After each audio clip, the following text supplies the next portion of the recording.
I was standing in a crowded mall, Christmas music echoing off the walls, holding a gift I'd saved 3 months to buy, when my phone buzzed. One message, one photo, and in that instant, the holiday season shattered.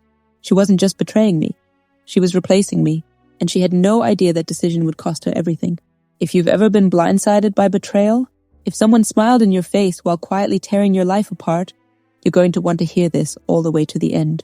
Take a second to like the video, subscribe, and settle in, because this is one of those stories where karma shows up right on time. I'll start by saying this. I wasn't perfect, but I was loyal, and for 3 years I built my entire world around one person, Emily. We met in our mid-20s, nothing dramatic. 2 people working late shifts at the same logistics company, sharing coffee breaks, venting about bad managers and tighter budget. Emily had this laugh that felt effortless, like she didn't even realize how disarming it was. I fell for that first. Not her looks, though she was beautiful, but the way she made ordinary moments feel lighter. Our relationship started quietly, almost invisibly. Weekends were spent binge-watching shows, cooking together or walking through small local parks. I thought those moments mattered, that the small gestures would cement trust and love. I was wrong. For 3 years, we lived a quiet life. Shared rent, shared routines, shared plans. I worked long hours in operations, trying to climb the ladder. She bounced between roles, marketing assistant, freelance social media, eventually landing at a small real estate firm.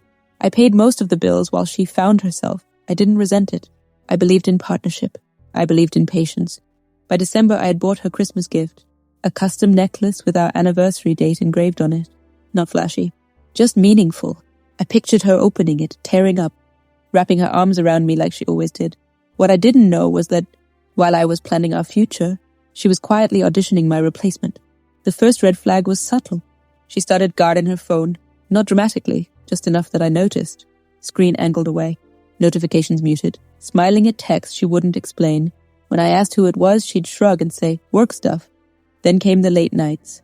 I have to stay after, she'd say, already pulling on her coat. Client emergency. I believed her, because that's what trust looks like before it breaks. The week before Christmas, everything shifted. She became distant, short-tempered, almost irritated by my presence. If I asked what was wrong, she'd sigh like I was exhausting her. Her eyes avoided mine, her laughter seemed forced, her touch less frequent. I tried to ignore it, tried to give her space, but the small pangs of doubt started growing into something heavier. Every message notification, every unanswered call gnawed at me.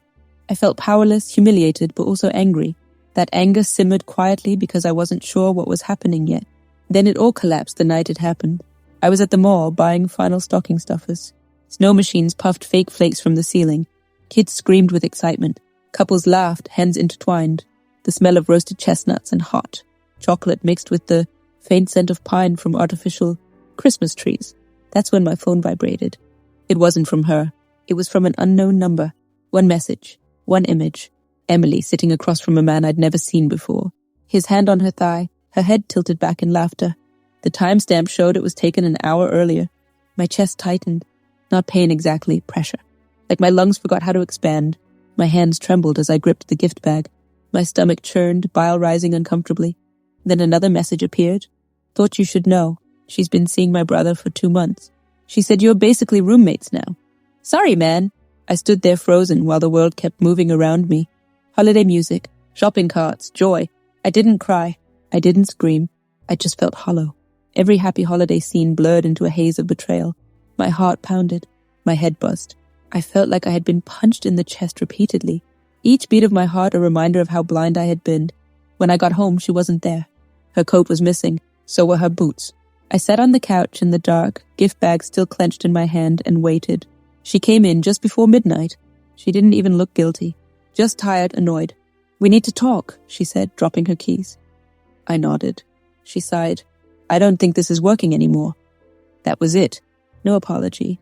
No explanation. Just a clean cut. Like 3 years were a bad habit, she finally quit. I asked one question. Is there someone else? She hesitated. Barely. I didn't mean for it to happen like this. That hesitation told me everything. I slept on the couch that night. Or at least I tried to. My mind replayed every moment I'd ignored, every compromise I'd made, every dollar I'd spent keeping us afloat. The next morning, she packed a bag. I'm staying with friends for Christmas, she said. Friends? Before she left, she turned back and added, I hope you'll be mature about this. Mature. The word stuck with me. What she didn't know was this. The apartment lease was in my name, the utilities were in my name, and the job she'd just landed at the real estate firm, I'd recommended her to my cousin, who happened to be one of the senior partners. And karma was about to clock in early. I didn't act immediately. Revenge rushed is revenge ruined. Instead, I documented everything. The messages, the photo, her admission. I spoke to my cousin calmly, no dramatics, just facts. He listened quietly. Then he asked one question. Did she use company time for this? I showed him timestamps. The next part wasn't loud. It wasn't explosive. It was surgical. 2 days before Christmas, Emily called me, frantic. They let me go, she said. Out of nowhere. They said it was a conflict of interest issue. I let the silence stretch. Then I said, that's unfortunate. She came back to the apartment that night to grab more things. Her confidence was gone, replaced by panic. What are you going to do? She asked me. About us? I stood up, walked to the door, and opened it. I'm being mature, I said. She stared at me, realization flickering across her face. She left without another word. On Christmas morning, I returned the necklace. Used the refund to book a solo trip. Somewhere warm, somewhere quiet. While she scrambled, jobless, exposed, explaining herself to family, I sat on a beach watching the sunrise. Finally breathing again. Climactic payoff. The real satisfaction didn't come from watching her fall apart. It came from the moment I realized I wasn't broken. I wasn't replaced. I was released. She tried to reach out months later. Apologies, regret, nostalgia. I never replied. Betrayal hurts, especially when it's time to wound you deeply. But sometimes the universe doesn't need help delivering consequences. Sometimes all you have to do is step aside and let karma do what it does best. If this story hit home, make sure you like the video and subscribe for more real, emotionally charged stories where justice actually gets served.